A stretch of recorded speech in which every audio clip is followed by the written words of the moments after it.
Bom, gente, mais uma vez eu estou fazendo esse vídeo aqui para o nosso grupo fechado.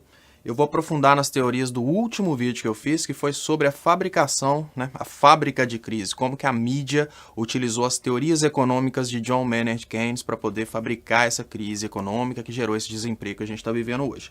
Mais uma vez eu vou aprofundar um pouco mais, então esse vídeo não é para, digamos assim, para a pessoa comum do Facebook. Claro que eu não vou proibir de compartilhar, mas a gente tem consciência que esse vídeo não vai atingir da mesma forma todas as pessoas. É um vídeo que aprofunda um pouco mais. O que eu vou falar aqui é credibilidade do fazedor de política. Todos os assuntos são relacionados à macroeconomia de John Maynard Keynes. Então, credibilidade do fazedor de política, a falácia da composição. Então, depois que a gente fala set the bases, depois que eu criar essas bases teóricas, eu vou explicar como que teve aquela manifestação pré-copa, aquela manifestação, aquele processo de apodrecimento da economia pós-campanha, que a eletricidade, inclusive o preço da energia elétrica foi um pivô, e a crise como efeito a longo prazo, porque o povo comum, ele imagina que o governo tem o poder de flexionar a inflação, flexionar a crise, tudo isso, resolver isso com uma semana, mas não é. Isso é um processo que demora, às vezes, 2 anos para poder surtir efeito. Então, o governo faz uma coisa hoje para surtir efeito em 2 anos. A política monetária para influenciar a demanda que aconteceu depois que estourou a crise, o governo lançou mão de política monetária para influenciar a demanda, para salvar a empresa interna, mas isso não deu certo porque já havia caído a capacidade de produção brasileira.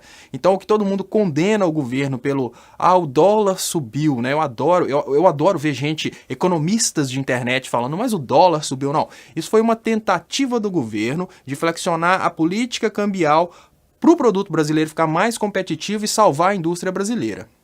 E a inflação devido ao deslocamento da VPC, que eu vou explicar para vocês o que é. Então, eu vou começar com a credibilidade do fazedor de política monetária. Tudo que acontece hoje na política de todos os países, os países abertos, depende da credibilidade do fazedor de política. Por quê? Vamos imaginar que o Banco Central brasileiro prevê uma inflação de 6% para o próximo período. Quem viveu os planos anteriores, os planos monetários anteriores que tentaram congelar a inflação, vai lembrar muito bem como funciona essa questão da credibilidade da política monetária. O governo, através da política monetária do Banco Central, espalha para todo mundo. Gente, a expectativa de inflação para o próximo mês é 6%. Então todo mundo vai trabalhar, não para o próximo mês, para o próximo ano. Todo mundo vai trabalhar baseado naquela expectativa de inflação. Os bancos vão trabalhar baseados naquela expectativa de inflação, o comércio vai trabalhar baseado naquela expectativa de inflação. Então, já deu para entender como que é muito importante que haja credibilidade por parte do público quanto ao fazedor de política monetária. O que acontecia antigamente, que toda a política monetária brasileira antes do real dava errado, é porque o povo não acreditava na política monetária. Então o governo falava, a partir de hoje acabou a inflação. Ninguém acreditava, aumentava o preço dos produtos e isso ocasionava sempre o retorno do ciclo inflacionário. E eu costumo pensar, isso eu não tenho certeza, mas eu costumo pensar que o brasileiro é tão colonizado que a partir do momento que o Plano Real colocou aquela ideia de que o real sobe com o dólar, ele conseguiu congelar a inflação, porque o povo não acreditou na política monetária brasileira, o povo acreditou que o real era melhor que o dólar. Então o povo acreditou em paralelo no dólar e por isso acreditou no real e conseguiu frisar, congelar a inflação. Então isso foi só para dar uma ideia de como é importante a credibilidade do fazedor de política, que foi uma das coisas que a mídia atacou. Então no momento que a mídia atacou a credibilidade do fazedor de política monetária e atacou a credibilidade do governo, parou-se de acreditar que aquilo que o governo previa para as próximas inflações seria, no caso, realizável. O Banco Central teria poder de realizar a política monetária. Agora, outra parte muito importante, que eu inclusive comento nesse vídeo, é uma coisa que faz a gente refletir, é o que Keynes chamou de fallacy of composition, que significa falácia da composição. O que significa falácia da composição? Vamos pensar que você, ou eu, ou até mesmo Dom Maria, do bar, ou seja lá quem for, pensa, eu vou juntar o dinheiro e não vou gastar durante 2 anos porque eu quero comprar uma casa. Isso é uma coisa que funciona, A Dom Maria pensou, eu vou gastar só daqui 2 anos porque eu quero comprar uma casa. Mas a partir do momento que a gente expande isso para a economia como um todo, isso causa um desastre. Então isso é a falácia da composição. É imaginar que uma coisa que funciona para uma pessoa vai funcionar para a economia como um todo. Então quando a mídia começou a incentivar indiretamente o não consumo, ela não incentivou o não consumo de uma classe. Por exemplo, os jovens de 16 anos deveriam economizar para poder poupar, para poder fazer uma faculdade. Não. Ela incentivou a parada do consumo. E quando você incentiva a parada do consumo na economia como um todo, você automaticamente incentiva a parada da produção, porque é a produção que supre o consumo. Se não tem consumo, não tem produção. Não tem por que ter produção. Então, é isso que gerou a crise. Agora, como que tudo isso aconteceu? Como que uma mídia conseguiu sabidamente, né? A mídia não fez isso. Obviamente, a mídia não fez isso sem querer. A mídia fez isso porque tudo isso foi projetado baseado em teorias econômicas, né? A gente sabe muito bem que se essa teoria existe e ela pode ser aplicada para o bem, a gente pode usar a mesma teoria para aplicar para o mal. Como que isso começou? Vamos recordar naquele período pré-Copa. Né? Aquele período pré-Copa foi quando a oposição começou a fazer a campanha presidencial. A campanha presidencial ainda não tinha nome, estava muito claro quem ia ser o candidato de oposição, a campanha ainda não tinha nome, mas ela já tinha objetivos, que era destruir a credibilidade do governo em questão. Naquele momento, no pré-Copa, os protestos populares, que pareciam simples protestos contra a corrupção, eles tinham uma finalidade. Porque se você coloca um protesto popular em áreas de produção, eu vou colocar um protesto popular na área produtiva de São Paulo. Eu vou fazer um protesto popular, mas eu vou tirar todas as pessoas que estão produzindo e vou colocar essas pessoas para protestar contra o que elas nem sabem o que. Porque tinha gente, eu acho que eu tô protestando por causa do que o ônibus aumentou, eu acho que eu tô protestando contra a corrupção, eu acho que eu tô protestando porque Joaquim Barbosa mandou. Enfim, o pessoal não sabia por que estava protestando, eles protestavam porque a mídia chamava para o protesto. Então começa um problema de demanda externa. Esse foi o primeiro ataque ao Brasil.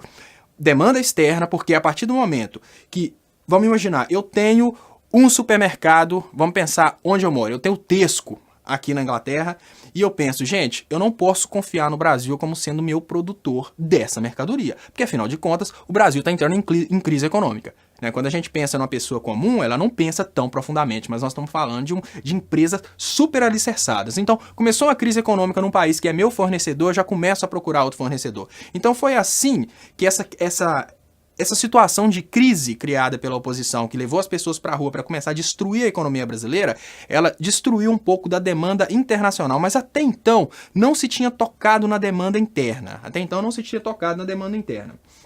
Isso aconteceu verdadeiramente no pós-campanha. Eles imaginavam que iam ganhar. A realidade é essa. Eles imaginavam que iam ganhar, então eles não tocaram tanto na demanda interna porque eles não queriam pegar a coisa tão destruída. No momento que eles viram, perdemos, foi um momento de ataque total. Só que a gente está falando de um grupo que tem a imprensa. Que se o Brasil fosse equilibrado, beleza. Tem imprensa do bem, tem imprensa do mal. Não, infelizmente o desequilíbrio é muito grande. A gente sabe que tem imprensa do mal, que pesa muito, e a imprensa do bem, coitadinha, ela é muito pequena. A gente tem muito pouca imprensa do bem. Quando a imprensa do mal entrou atacando e falando assim, teoria de setagem de mídia, né? Agenda setting, só fala-se em crise, só se fala em crise. Crise econômica, crise disso, a eletricidade aumentou, a presidente aumentou a luz. A partir do momento que a setagem se tornou em direção à crise econômica, as pessoas param de comprar. Então, esse é o primeiro ataque da crise, né? É o primeiro ataque da utilização das teorias de macroeconomia de forma reversa para criar uma crise. Isso começa um ciclo vicioso na crise. Por quê? Quando eu crio essa ideia de crise, as pessoas param de consumir, porque as pessoas param de consumir, as pessoas param de produzir, né? Eu não vou produzir se não tem consumo, se não tem gente querendo comprar. Isso causa um problema muito grande, que eu vou explicar daqui a pouquinho, que é o que causou a inflação. No momento em que eu crio uma crise de demanda, eu falo com o povo, não compre, estamos em crise. Eu crio uma crise de demanda, eu freio a produção. Quando eu freio a produção, a primeira coisa que acontece na cabeça de qualquer um empresário que tenha um pouquinho de consciência é: eu não preciso mais de 100 pessoas trabalhando para mim porque não consome-se mais. Como não estão consumindo mais, eu vou mandar embora. Aí começa o ciclo vicioso de desemprego. Mas esse ciclo vicioso de desemprego ele é problemático, porque se o João trabalhava numa metalúrgica e ele foi mandado embora por falta de consumo, o João procura emprego em outro lugar, o João volta para o Nordeste, ele trabalhava no São Paulo, agora ele volta para o Nordeste. Muitas coisas acontecem para não apenas criar essa desestabilidade financeira, mas diminuir uma coisa que chama fronteira de possibilidade de produção. A fronteira de possibilidade de produção é a quantidade que aquele país, naquela circunstância, tem condição de produzir. O que aconteceu, né, o que eu digo que é um crime contra a economia brasileira, é que esse ataque da mídia, ele diminuiu a capacidade de produção brasileira. Por que ele diminuiu a capacidade de produção brasileira? Porque a partir do momento que ele foi fechando indústrias, foi fechando comércios, ainda que comércios pequenos, a partir do momento que ele foi criando essa situação que fechou indústria e fechou comércio, essa crise espalhou a produtividade brasileira. Então, aquele comércio, aquela indústria que antes produzia, por exemplo, aquela indústria produzia um subproduto para a indústria B, mas ela teve que mandar 20 funcionários embora. Esses 20 funcionários se dispersaram.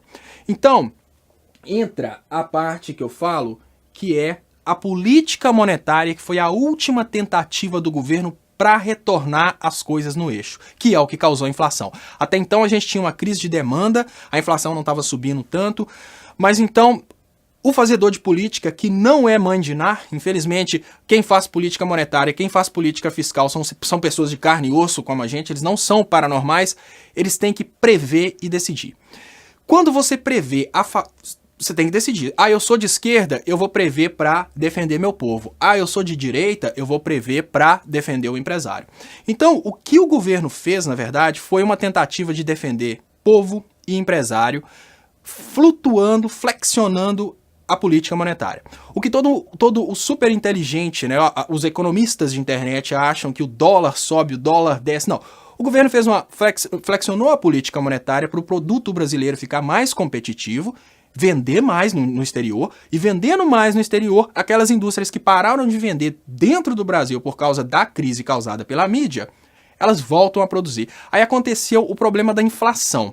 Porque no momento em que o Brasil abriu as portas para vender mais para o exterior, porque o real se tornou mais barato, então fica mais barato comprar produto brasileiro, aconteceu uma coisa que chama incapacidade produtiva. Por que incapacidade produtiva? A gente tinha capacidade de produzir, vamos falar em PIB, o PIB no valor de 10 antigamente. A mídia chegou, deu o golpe da direita, caiu em produção para 5. Só que agora o governo tentou injetar demanda internacional para a gente voltar para 10, mas a gente não tem mais capacidade de produzir 10, porque as empresas fecharam, porque as pessoas que antes estavam super especializadas, elas perderam especialização e agora as pessoas estão dispersas. Então, o crime contra a economia brasileira, o crime da mídia, né, paga pela direita, que trabalha para o internacional contra a economia brasileira, ela não só colocou a gente em situação de inflação e desemprego, ela colocou a gente em situação de incapacidade produtiva. Hoje,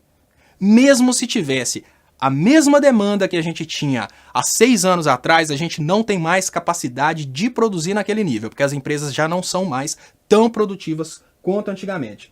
Então, na teoria econômica, o que a gente fala que, traduzindo, a curva Phillips, que é a capacidade de produção naquele ponto, a nossa curva Phillips, ela deslocou para a esquerda. Digamos que o Brasil desindustrializou. E aí eu falo sobre por que o Brasil desindustrializar, qual que é o interesse de camadas dominantes em o Brasil desindustrializar. Então eu vou um pouco mais a fundo e assim, abrir o porquê disso tudo, né? A gente tem a maior fonte, talvez o maior estoque de energia do mundo, que é o pré-sal.